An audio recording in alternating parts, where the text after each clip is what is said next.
Boa noite a todos, graça e paz. Pode tomar o seu assento, por favor. Deus seja louvado por mais uma oportunidade que o Espírito Santo me concede.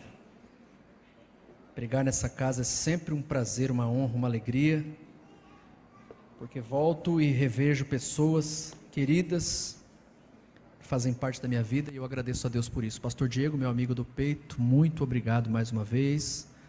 Pastora e os demais irmãos, Pastor Paulo, enfim, a pastora, é uma alegria poder rever vocês. Irmãos, hoje eu quero pregar num texto que a temática desse texto é uma temática que necessitamos urgentemente.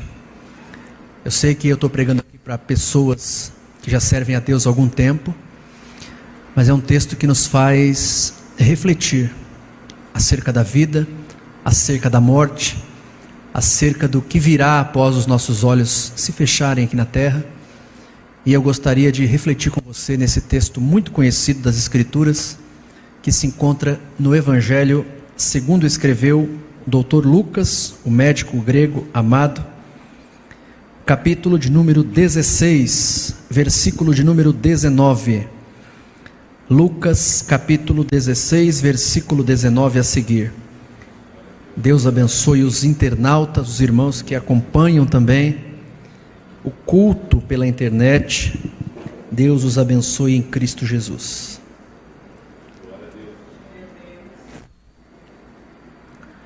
Lucas capítulo de número 16, verso 19. Quem encontrou, diga amém. Amém. Ora, havia um homem rico e vestia-se de púrpura e de linho finíssimo, e vivia todos os dias regalada e esplendidamente.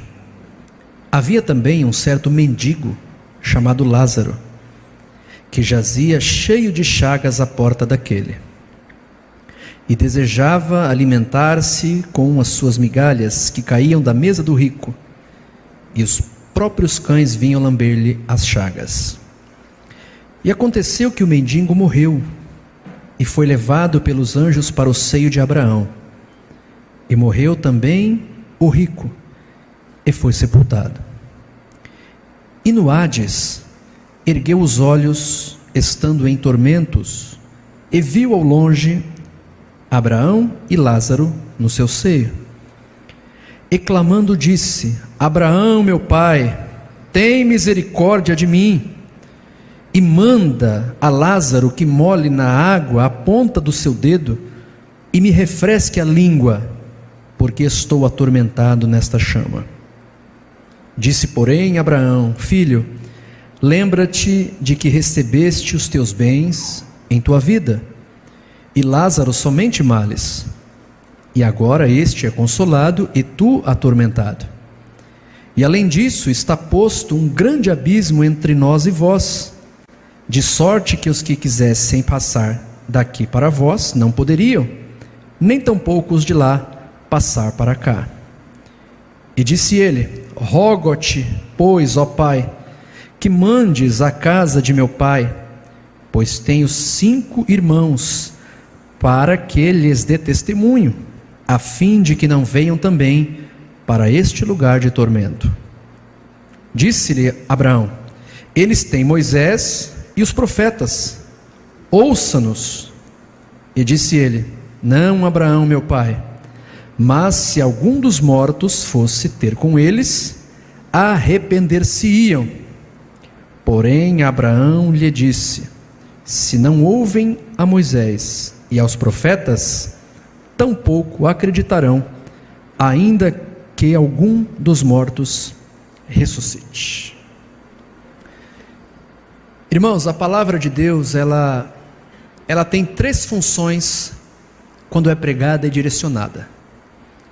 A palavra de Deus, ela vem para edificar, ela vem para consolar e ela vem também para exortar.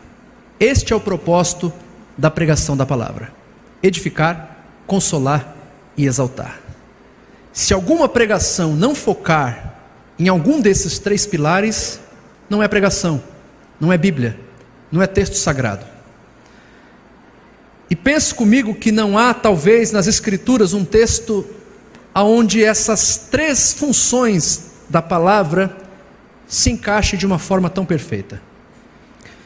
Porque dentro dessa história conhecida, nós temos aqui edificação, nós temos consolação e, sobretudo, nós temos também exortação. Como eu disse no começo, pastor Diego, uma mensagem muito distinta nos dias atuais, né?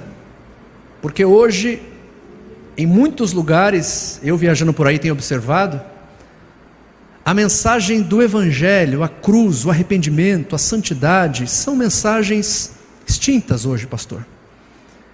Hoje em dia, as mensagens que massageiam o ego das pessoas estão em alta. Nunca houve um tempo onde os coaches fizeram tanto e tanto sucesso dentro das igrejas, massageando o ego de pessoas. É por isso que muita gente vem para a igreja doente e volta doente, porque não tem a cura pela palavra. O que põe de pé é a palavra, o que cura é a palavra, o que restaura é a palavra, o que salva é a palavra, o que liberta é a palavra. E qual a função dessa palavra? Edificar, consolar e exortar. O que é curioso nesse texto, pastor Diego, é que algumas pessoas dizem que essa história do rico e do Lázaro não aconteceu. E eu provo a você que aconteceu. Por quê? Porque há uma diferença entre fato real e parábola. Há uma diferença entre fato real e parábola. O que é um fato real? Algo que realmente aconteceu. Pastor, mas Jesus pregou tantas vezes em parábola. O que é uma parábola? A parábola é a forma de contar uma verdade usando algo fictício. Ou seja, ele usa um exemplo que não aconteceu para explicar uma verdade. E qual a diferença da parábola e do fato real?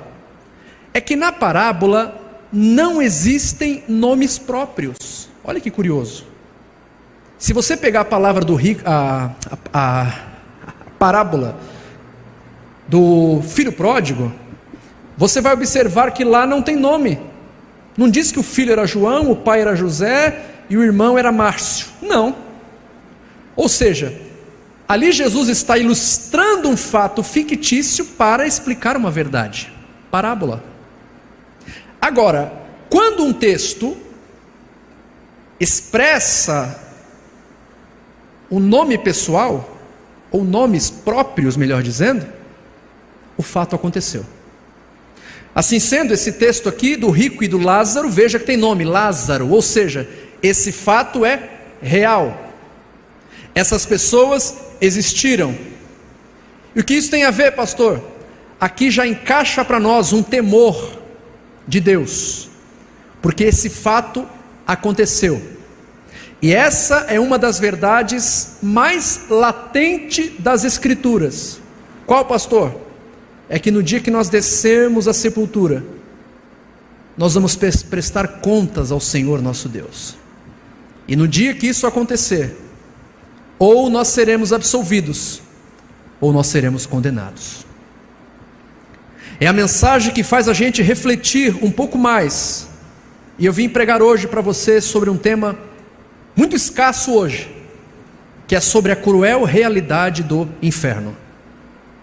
Pastor, eu não acredito que eu saí de casa para ouvir sobre o inferno. Deixa eu te falar uma coisa. Quem ama os seus filhos aqui, levante a mão. Ah, que bom. Quando eles fazem besteira, vocês puxam o pé, puxam a orelha ou deixa quieto? Puxa a orelha, né? Por quê? Para eles não quebrarem a cara lá na frente, não é verdade? É. Onde você quer chegar, pastor Marcelo? Quem mais falou de inferno foi Jesus, porque ele ama os filhos dele. E sempre que ele falou, ele estava dizendo o seguinte: olha, eu pego no pé, porque eu não quero que vocês tenham como destino final esse lugar tenebroso. E eu vou dar para você, embora você não queira ir para lá, não é? Mas eu vou dar para você o endereço do inferno, tá bom? Quer saber? Vou te falar. O endereço do inferno é uma estrada cujo final dela é uma vida sem Jesus. Vou repetir. Uma estrada que não tem Jesus, qual é o final dessa estrada? É o inferno. E nessa noite, repito, esse texto ele vem para edificar e para nos consolar e sobretudo para nos exortarmos a permanecermos firmes e inabaláveis, para quando aquele grande dia chegar, nós encontrarmos o nosso Cristo nos ares e nós viveremos para sempre e sempre com o Senhor. Então vamos avaliar esse texto de uma forma expositiva para entendermos melhor o que Deus quer nos dizer. Veja, o texto inicia no verso 19 dando uma informação interessante, dizendo que o rico andava muito bem vestido, ele tinha os melhores alfaiates da época. Para você entender, o homem só andava de Armani, Dolce & Gabbana, pensa num camarada requintado. Mas o mesmo texto diz que esse homem, além de andar muito bem vestido, ele vivia na balada, vivia na gandaia. Eu estou contextualizando a mensagem para você entender, para não ficar uma mensagem maçante. O texto diz o seguinte: andava com linho finíssimo e púrpura e vivia todos os dias regalada e esplendidamente. Todo dia banquete, todo dia festa, todo dia balada.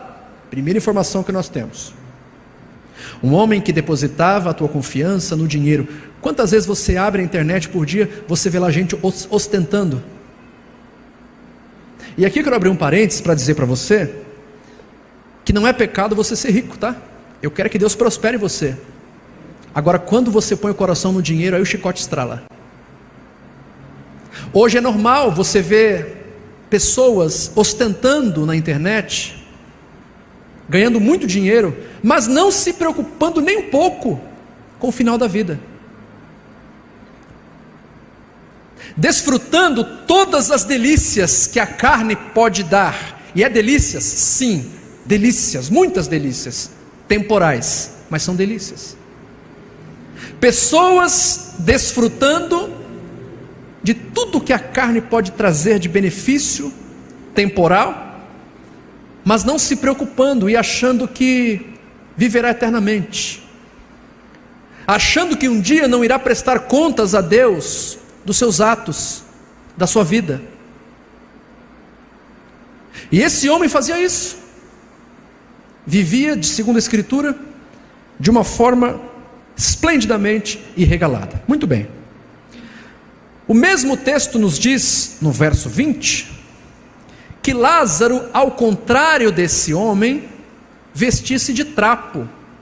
Era um mendigo, não tinha dinheiro, não tinha condições financeiras.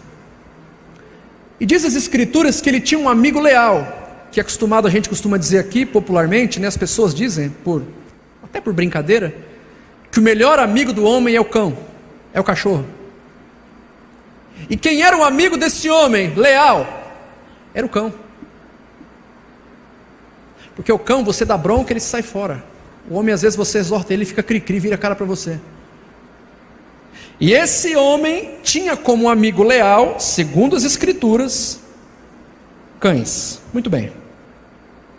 Mas o que me chama a atenção nesse texto não é apenas a vestimenta de ambos. Um vestia-se bem, todo chique, e o outro era um trapo. Não. Porque isso aqui é uma consequência normal. A pessoa tem dinheiro para se vestir bem, ela vai se vestir. A pessoa não tem tanta condição, ela vai andar mais ou menos. O problema não é isso. O que mais me chama a atenção aqui nesse texto, no início dessa exposição, é que Deus aqui executa a matemática divina. E qual é a matemática divina, pastor? É que quando os dois morrem, Deus fecha a conta e iguala os dois. Porque a morte, na matemática divina, ela coloca todos em pé de igualdade. Quem andava com muita grana e quem não tem dinheiro. Olha que curioso. Você sabia que tem pessoas que estão enterradas no cemitério do Morumbi, um jazigo que vale mais que a tua casa, mas estão no inferno? E tem gente que está aqui no Cachoeirinha aí, ó, que nem flor no túmulo recebe, mas está desfrutando da eternidade com Jesus agora, da bendita graça de Deus. Então, na matemática de Deus, o que acontece? A morte, ela põe todos em pé de igualdade. por isso que uma coisa que me irrita profundamente é alguém agir de uma forma soberba com o próximo por causa dos bens que possui. Alguém ser arrogante com alguma pessoa por causa do dinheiro que ela tem. Você sabe com quem você está falando? Quem nunca viu isso? Gente arrogante. Aí o que acontece? No dia de morrer, Deus fecha a conta, coloca a matemática divina em uso e põe todos em pé de igualdade. Isso fica claro nesse texto, porque um era rico, o outro era pobre, mas ambos morreram, ambos desceram à sepultura, sinal de igualdade. Irmãos, Deus coloca oportunidade na nossa vida da gente abençoar outras pessoas, sabia disso?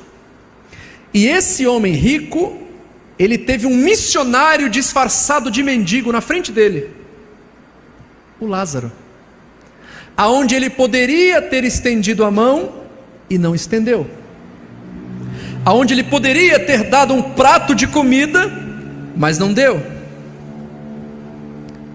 E o curioso é que, mesmo tendo todo aquele banquete, toda aquela comida, toda aquela regalia, ele ficou sem comida, ficou sem oportunidade de socorrer aquele homem, mas o pior de tudo, irmãos, ele ficou sem o céu.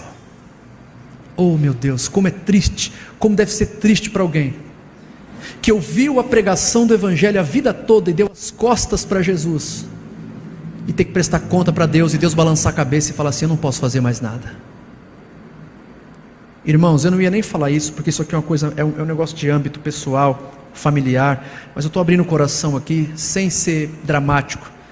Antes de vir para cá, eu estava pregando lá na casa da minha mãe para ela. Eu já disse, os irmãos me conhecem aqui, sabem, né, pastor Paulinho, você é meu amigo, sabe, que há mais de 20 anos, eu prego para minha mãe.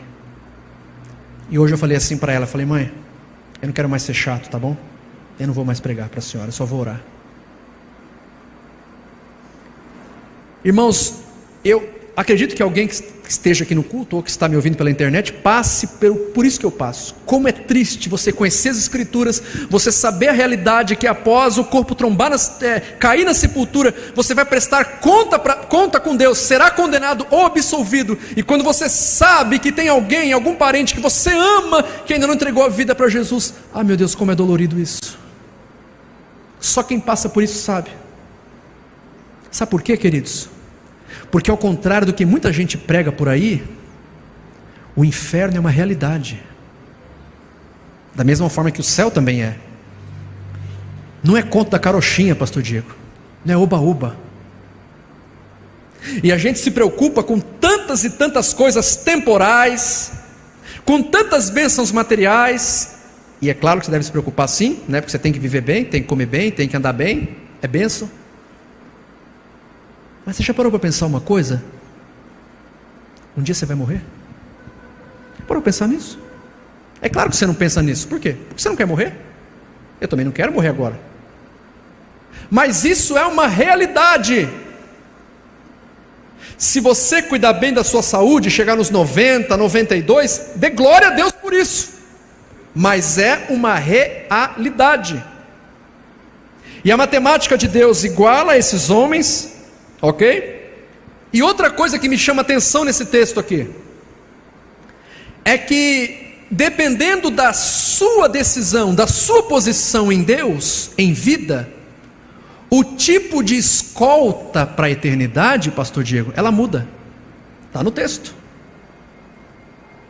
Dependendo da sua posição de fé, a escolta para a eternidade ela muda. O que é uma escolta? É quem levará você para um destino final. É como se fosse aquelas empresas de segurança que vai entregar um bem caro e vem aqueles carros de escolta atrás, né? Depois da vida é a mesma coisa. E o texto é claro ao dizer isso, que um foi recepcionado ou escoltado por anjos e o outro foi recepcionado por demônios.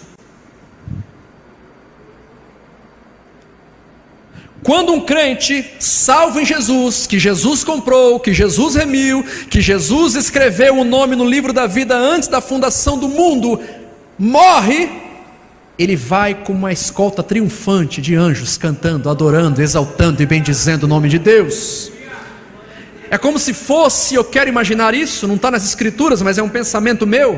É como se fosse os anjos falar isso. Vamos lá, você não sabe aonde você vai, você não tem ideia onde você está chegando, que lugar top, não tem mais choro, não tem mais dor, não tem mais pranto, não tem mais... é um lugar de glória e de gozo eterno.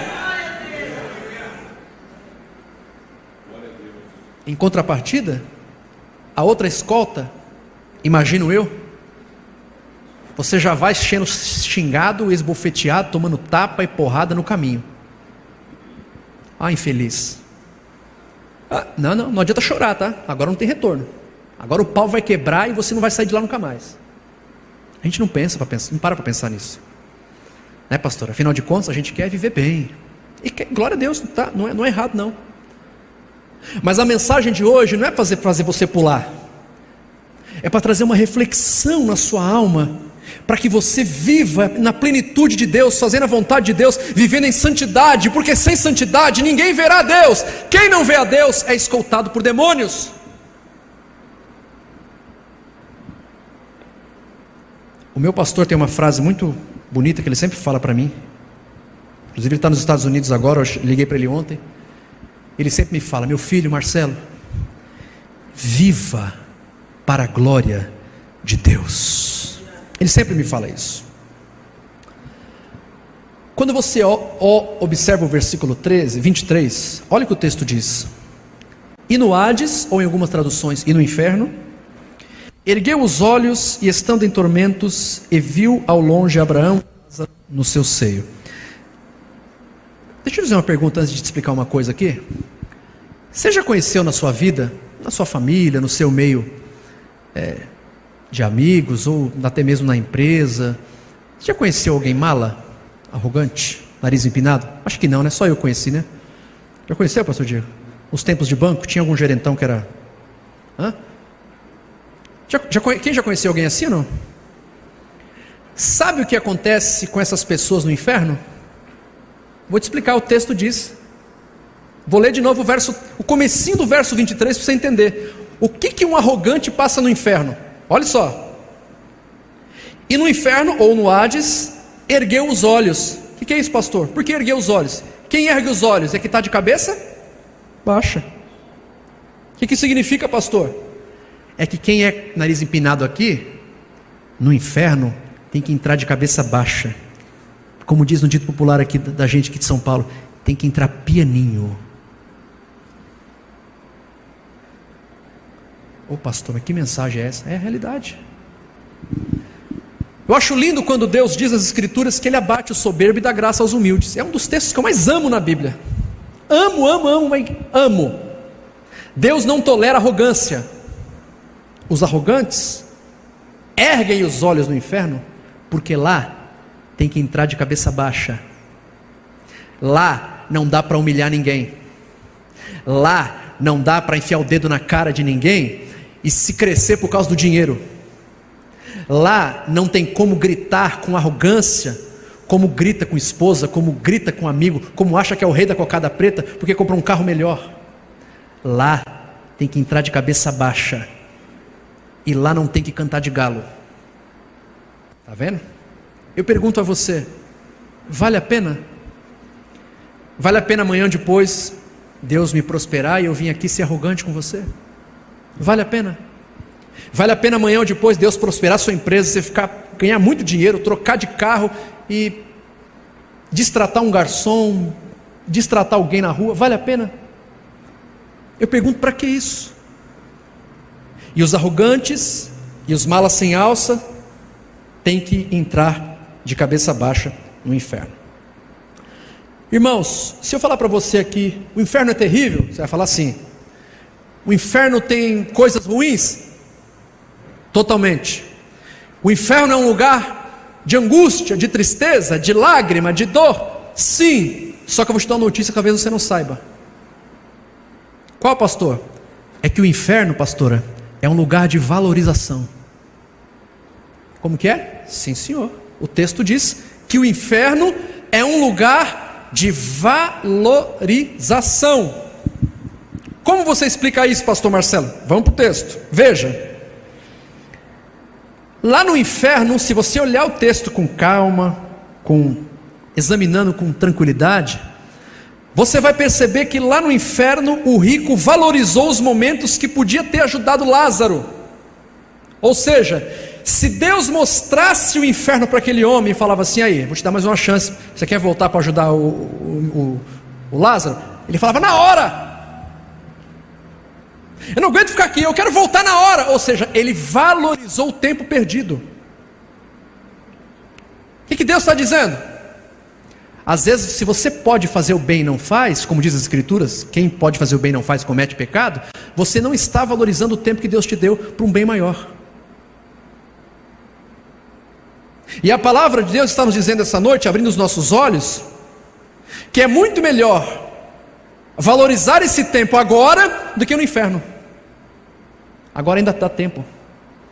Puxa vida, eu ia abençoar aquele irmão, sentindo... Quantas vezes, irmãos, eu sou o primeiro a levantar, porque já aconteceu comigo. Quantas vezes você sentiu de abençoar alguém e aí se retraiu e não foi? Não vou pedir para você levantar a mão, senão a gente inteira vai levantar. Pastor Paulinho? Quantas vezes o Espírito Santo tocou? Vai lá.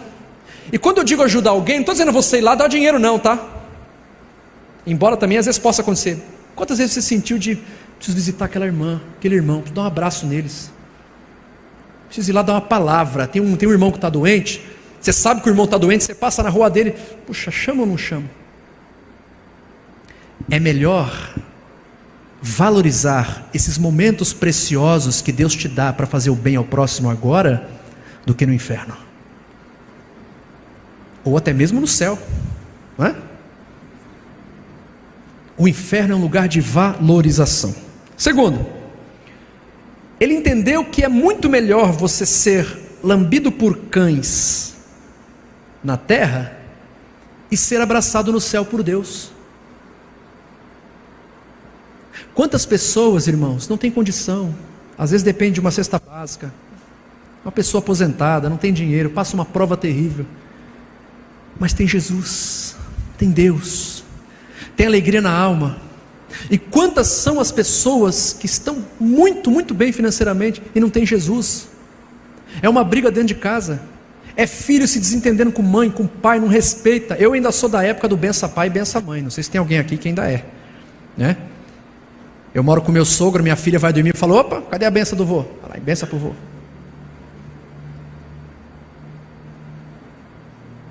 Então o tempo, queridos, de fazer o bem é agora, é já, é algo de urgência. Outra coisa que o inferno é um lugar de valorização. Talvez você sempre ouviu falar coisas ruins do inferno, né? Mas não sabe que o inferno é um lugar de valorização. É que lá no inferno ele valorizou, sabe o que, pastor Paulinho? A paternidade. Olha o rico clamando no inferno: Pai Abraão! Valorizou a paternidade. Eu pergunto a você: tem valorizado seus pais? Tem valorizado seus pais físicos? E também aqueles que são pais espirituais, que pregaram para você? Os pastores dessa igreja que cuida de você, que ora por você, que chora por você? Tem uma frase que eu aprendi muito com o pastor reverendo Marcelo de Oliveira, que é uma frase muito bonita, que ele diz assim: que a gratidão é a moeda que paga a dívida do coração. Você tem sido grato aos seus pais espirituais, aos pastores dessa igreja? Ou você tem a unção do ninja? Qual é a unção do ninja? Acaba o culto, joga a pólvora no chão. Cadê? Não foi nem dar um abraço no pastor e na pastora? Hã? Aqui não tem unção de ninja, né? Só lá em Santo André que tem. Você tem valorizado os seus pais? Irmão, teve uma coisa, uma vez o meu pai me disse, eu queria ir para a balada com 17 anos. Meu pai mandou: tudo bem, vai, só que 10 horas em casa. Ah, mas me deu nos nervos. Quê? Não era crente? 10 horas? O bicho está começando a pegar agora, pai. Eu só mando voltar para cá 10 horas. 10 horas. Não chega para ver. No outro dia eu fui discutir com ele e ele falou: meu filho, tem coisa que você só vai entender quando você for pai. E hoje eu vejo as birras da minha filha e falo: não é que ele tinha razão? Tem coisa que você só vai entender quando for pai e mãe, então valorize. Valorize. Eu não aguento ver geração Nutella, que faz bico para mãe e para pai, por coisa boba. Minha filha, meu filho, depois de Jesus, as pessoas que mais querem o seu bem nessa terra é seu pai e tua mãe. Eu não sei nem porque eu estou pregando isso aqui hoje. Depois de Jesus, são eles.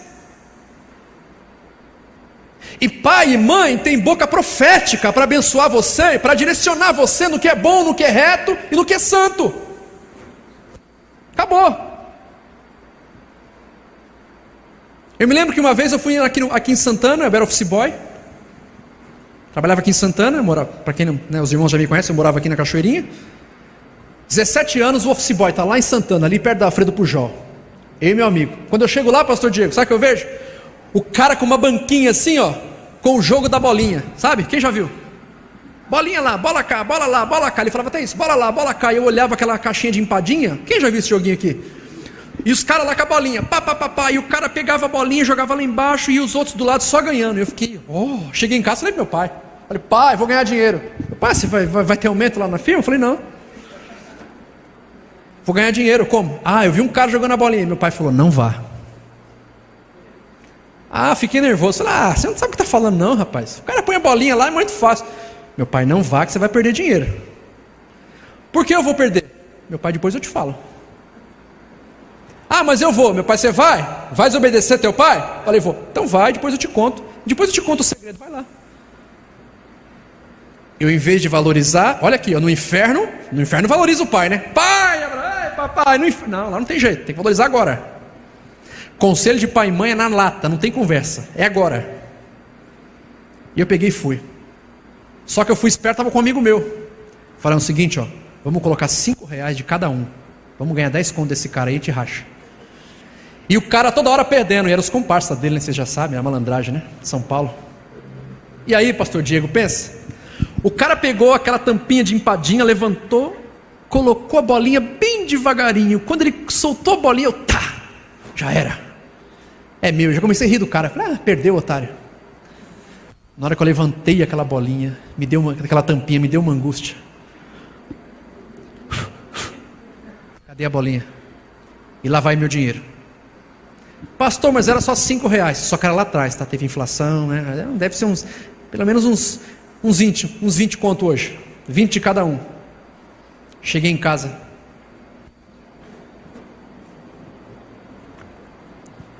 Meu pai, e aí? Foi lá?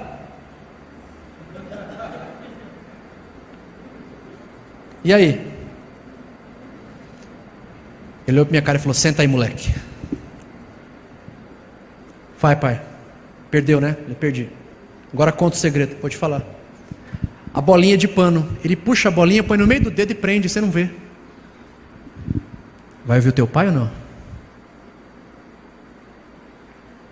O que Deus está dizendo para nós aqui hoje? Às vezes Deus vai levantar pessoas para aconselhar você, um conselho direcional, bíblico. E às vezes não pode ser o seu pai. Pode ser nem o pastor. Pode ser um irmão em Cristo. Que vai direcionar você, falar, não faz isso não. Ou faça isso. O tempo de valorizar boas amizades, bons conselhos, é agora. No inferno, não adianta valorizar a paternidade, muito menos no céu, porque lá você vai estar tão ocupado em dar glória e exaltar, você não vai se preocupar com isso. Então Deus está liberando uma palavra aqui profética para você, que vai colocar pessoas do seu lado para te dar aconselhamento de Deus. Pode ser o pastor, pode ser o amigo, pode ser alguém. Você ora para Deus preparar pessoas com maturidade espiritual para dar direcionamento a você, e tem humildade para receber conselhos, para que você não quebre a cara. Quem está entendendo o que Deus está dizendo? Diga amém. Amém. Outra coisa que foi valorizado no inferno foi a misericórdia. Olha que curioso, pastor. Pai, paternidade, tem misericórdia de mim. E quantas vezes, irmãos, Deus coloca pessoas na nossa vida para nós usarmos de misericórdia com elas e nós não usamos. Não adianta valorizar a misericórdia após a vida. Eu já disse isso daqui, vou repetir, talvez você não lembra, que a misericórdia é a junção de duas palavras, é miséria e cardia. Ter misericórdia é pôr um miserável no coração. Quantas pessoas que estão miseráveis hoje, quando eu digo miserável, não digo na rua, na sarjeta, miseráveis de Deus, sem o Espírito Santo, uma vida longe de Deus, e Deus quer usar você como um bálsamo de misericórdia, para estender a mão a essa vida. O momento de fazer isso é agora. É por isso que a igreja não é ringue, a igreja é um lugar onde nós dependemos uns dos outros, e nós estamos aqui para ser bálsamo de Deus na vida uns dos outros. Eu me lembro que tinha uma irmã que fez faculdade comigo, que todo dia o marido dela vinha buscar ela na porta da faculdade. E um dia, conversando com ela, ela falou assim: pastor, o meu marido não serve a Deus, eu sou missionária e tal, mas aconteceu algum problema, irmã? Ela falou: não, ele está desviado faz 25 anos, ele era presbítero. Eu falei: mas como é que pode um negócio desse? Ela falou: não, é porque um dia, estava fazendo um dia de muito calor, e ele pôs uma bermuda um pouco abaixo do joelho, só para refrescar a canela, e o pastor pegou ele e disciplinou ele. Olha que infeliz, que jumento. Ou seja, uma palavra distorcida que sai da nossa boca pode afastar alguém do Evangelho. Olha a gravidade disso. Aqui não vou entrar no mérito da espiritualidade desse rapaz, porque ele foi imaturo, né? Devia ter... Não. É que cada pessoa tem uma estrutura, e nós não sabemos, a gente não tem, né, bola de cristal, como diz por aí, para adivinhar a estrutura um do outro. Por isso que é importante nós, dentro e fora da igreja, agirmos como irmãos, cuidar uns dos outros, ministrar na vida de um dos outros. Assim a gente cresce em graça, cresce em conhecimento, e certamente nós encontraremos o nosso Deus na eternidade. Outra coisa, ele entendeu que é melhor ser lambido por cães do que ser lambido pelas chamas do inferno. Olha só, tanta valorização. Se eu pregar aqui só sobre a valorização do inferno, eu ficaria aqui horas e horas e horas ministrando acerca dessa temática. E o que é curioso, irmãos, o que dói o coração, é que na terra ele não matou a fome de Lázaro, mas no inferno queria que Lázaro matasse a sua sede, só tocando na água e colocando na língua dele. Pastor, qual é o cerne, qual é o centro da exposição desse texto? Quem está ligado está percebendo, qual é o centro? É Deus dizendo para nós aqui: é tempo de valorizar e colocar a mão na massa, porque o momento de fazer é agora, o momento de estender a mão é agora, o momento de perdoar é agora, o momento de ser alguém melhor é agora, o momento de progredir é agora, o momento de ser alguém melhor na vida espiritual, profissional é agora, o momento de ser um pai melhor é agora, o momento de ser um filho melhor é agora, o momento de ser um amigo melhor é agora. E para finalizar, o dito máximo popular: não deixe para amanhã o que você pode fazer hoje. O tempo é agora. Nós não temos tempo para perder tempo. Outra coisa interessante, irmãos, analisando esse texto com calma, é que quando ele diz assim, no verso de número 25: filho, lembra-te de que recebeste os teus bens em tua vida. É Deus dizendo assim: no reino dos homens, o retorno é temporal. Ah, você não quis cuidar do mendigo? Não. Você já não andou bem vestido? Sim, senhor. Não ficava na balada todo dia? Sim. Já recebeu seus bens. No reino do mundo, o retorno é temporal, e no reino de Deus é eterno.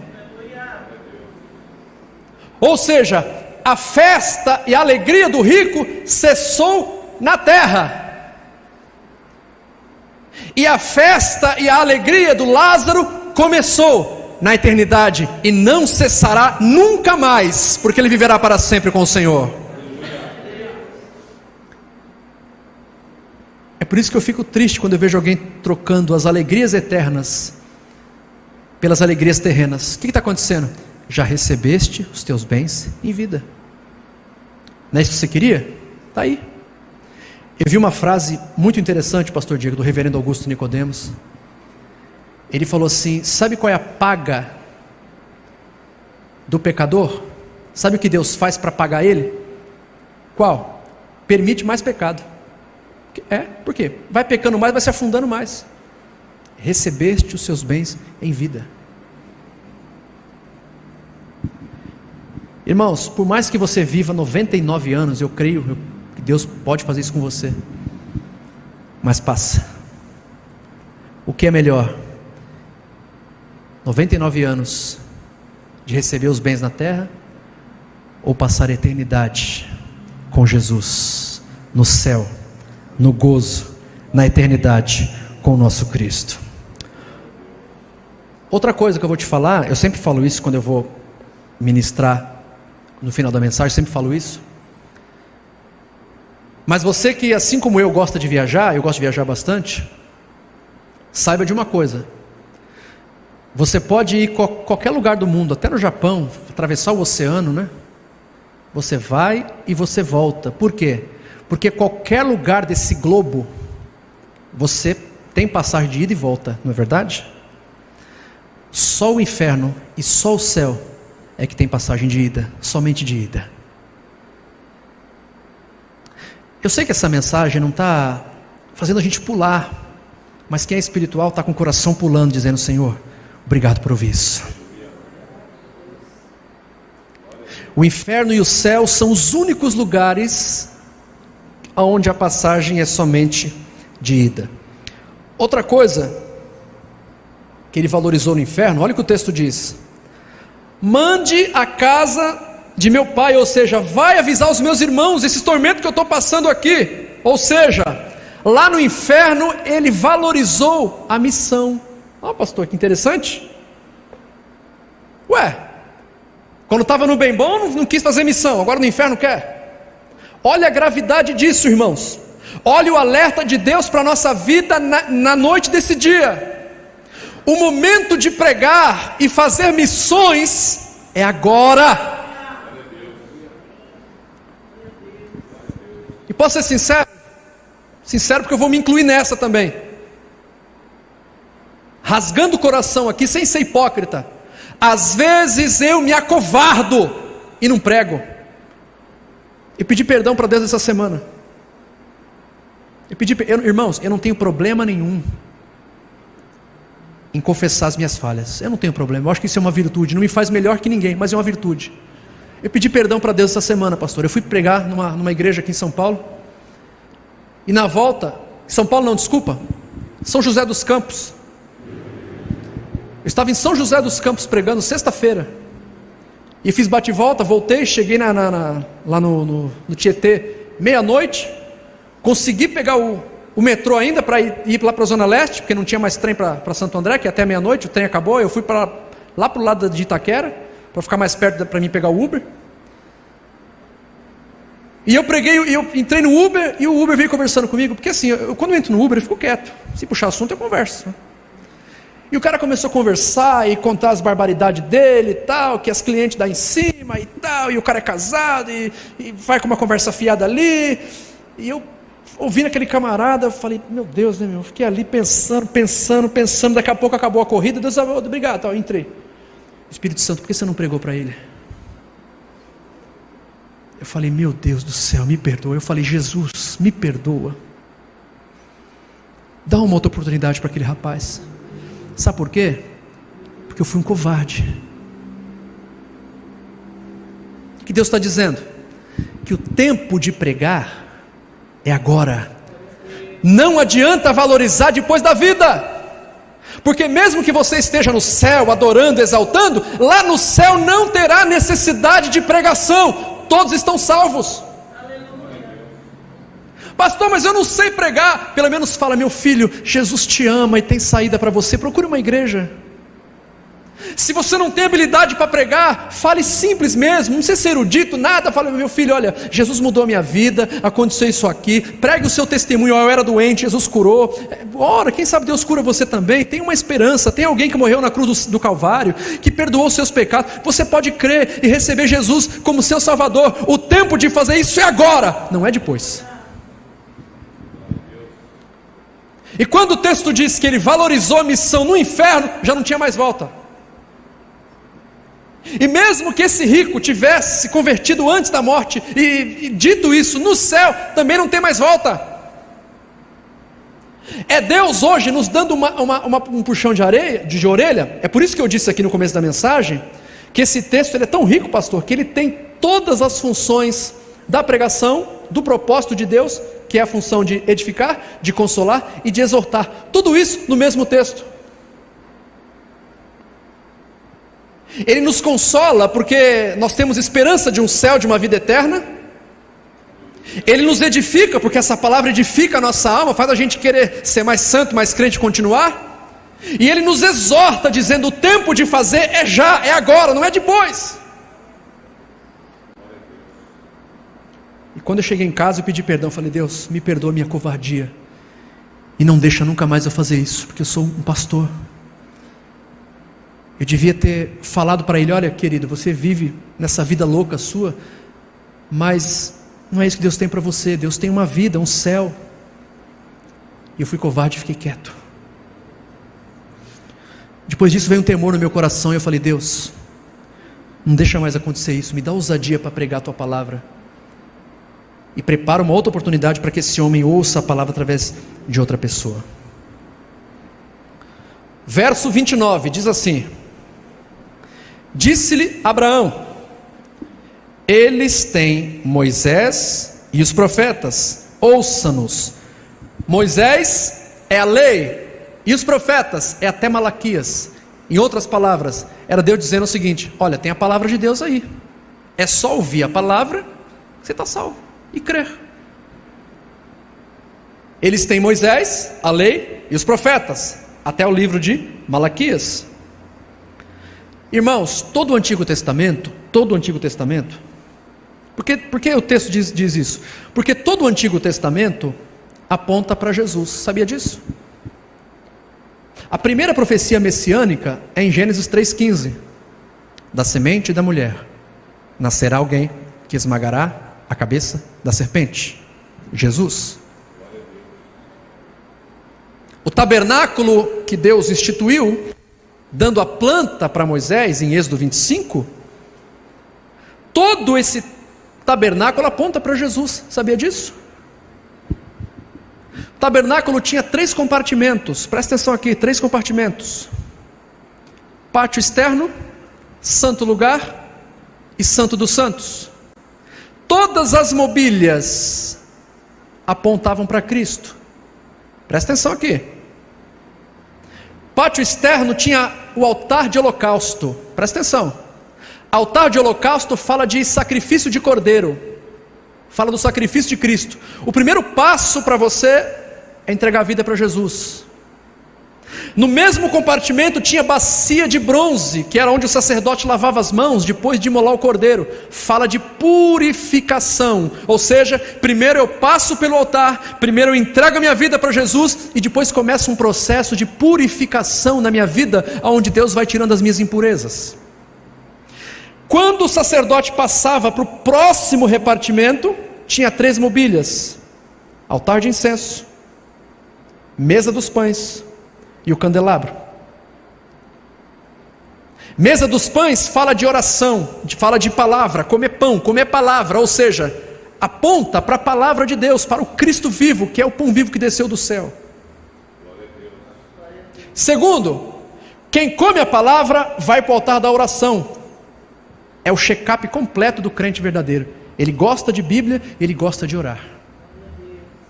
Depois do altar de oração tem o quê? Candelabro, que iluminava o ambiente. Ou seja, quem lê Bíblia e quem ora, brilha.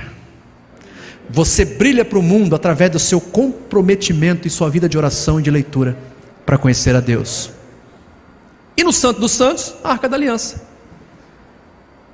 revestida de ouro por dentro e por fora, de madeira, de acácia. Madeira representa o Cristo terreno e o ouro o Cristo divino. Dentro da arca, pote de maná, vara de Arão e as tábuas da lei. Pote de maná, palavra de Deus. Vara de Arão, símbolo da força do Espírito Santo, porque a vara floresceu no deserto. E as tábuas da lei, que são os mandamentos de Deus. Todo o Antigo Testamento, todo aponta para Jesus. Por isso que o texto diz, eles têm a lei e os profetas. Eles têm Moisés e eles têm até Malaquias. Ouçam a palavra, se convertam e está tudo certo. Outra coisa, irmãos, já estou finalizando. No inferno, o choro não cessa.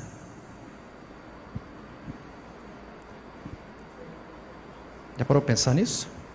Quando você cai e quebra um baço, chora, né? Meu Deus, ai meu Deus, imagina o inferno. Você bate o pé, a lasquinha do pé no sofá, quem já fez isso? Oh Jesus. É triste, né? Pois é, no inferno não cessa. Entretanto, todavia, já vou encerrar. Se no inferno as lágrimas não cessam, qual é a boa notícia para encerrar minha palavra? É que no céu, Deus enxugará dos nossos olhos todas as lágrimas. Qual é a pergunta que Deus tem para nós hoje? Para nós todos. E aí? Vai valorizar o agora ou não? Vai valorizar a igreja que vocês têm para congregar ou não? Vai valorizar os pastores ou não?